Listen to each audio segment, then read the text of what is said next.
আমরা শুধু গল্পে আর ভিডিওতে দেখেছি শুধু রাজবাড়ি আর রাজাদের গল্প শুনেছি, কিন্তু আমরা কখনো বাস্তবে রাজা দেখিনি এবং রাজাদের শাসন দেখিনি।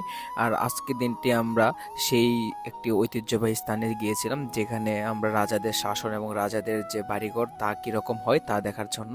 এখন আমি যে জায়গাটি আছি তা হলো পুটিয়া, রাজশাহীর পুটিয়া রাজবাড়িতে আছি। আর এখানে রাজবাড়িতে আমরা 30 টাকা একটি টিকিট কেটে ঢুকে পড়লাম রাজবাড়ির যে জাদুঘর আছে সেই জাদুঘরে।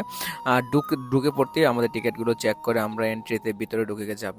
আর ভিতরে এখানে ভিডিও করা যায় না বিধায় আমরা ভিতরে অনেকগুলো জায়গায় ভিডিও করতে পারি না, কিন্তু আমরা রাজার যে বসে থাকা যে টেবিলগুলো ছিল বা ডাইনিং টেবিল বর্তমানে বলি সেগুলো, এবং রাজাদের কিছু তরোয়ার, সেগুলো আমরা দর্শন করতে পেরেছিলাম রাজবাড়িতে।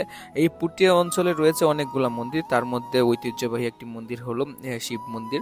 এই শিব মন্দিরে অনেক বছর পুরাতন, প্রায় 400 বছরের পুরাতন একটা শিব মন্দির, এবং এটির ভিতরে অনেক সুন্দর একটি শিবলিঙ্গ রয়েছে। আর এর পিছনে একটি জায়গা রয়েছে যেখানে রানীমা পূজা শেষ করে সেখানে নৈবেদ্য দান করত, এবং আমরা এখন সেই জায়গাটি দর্শন করতে পারছি।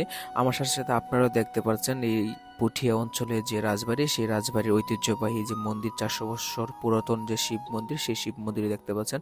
এখন আমরা ভিতর সাইডে রয়েছে শিব মন্দিরের চারিদিক প্রদক্ষিণ করছি, এবং তার আশেপাশে যে নিদর্শনগুলো সেগুলো দর্শন করছি। আসলে আপনারা যদি কখনো এই পুঠিয়া অঞ্চলে আসেন, আশা করি আপনারা এই মন্দিরটি একবার হলেও দর্শন করবেন, কারণ এখানে আসলে আপনারা যে পুরাতন যে শিল্প, সেই শিল্পগুলো আপনারা দেখতে পাবেন। আর এখানে আসলে আপনারা আদিম যুগের যে কারুকার্য সেগুলো দেখতে পাবেন। প্রত্যেকটা মন্দিরই সেই আদলে তৈরি করা, যেরকম ছিল রাজাদের আমলে তৈরি করা সেরকমই এখন রয়েছে।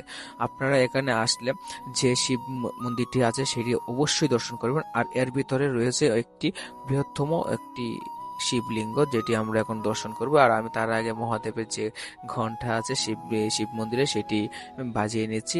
ইতিমধ্যে আমরা মন্দিরের দরজা খোলা দেখতে পাচ্ছি, এবং আমরা ভিতরে যাব সকলে মিলে। এখন সেখানে গিয়ে আমরা শিবলিঙ্গ দর্শন করব।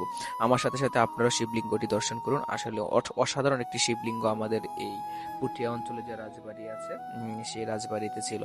বর্তমানে এগুলা স্মৃতির জাদুঘর, যেরকম সেই জাদুঘরের আদলে তৈরি করা। তারই পাশাপাশি আরেকটি বড় গোবিন্দ মন্দির রয়েছে, আমরা এখন সেই বড় গোবিন্দ মন্দিরে আছি, সেখানে কীর্তন হচ্ছে, আমরা সেগুলো দর্শন করতে পারছি।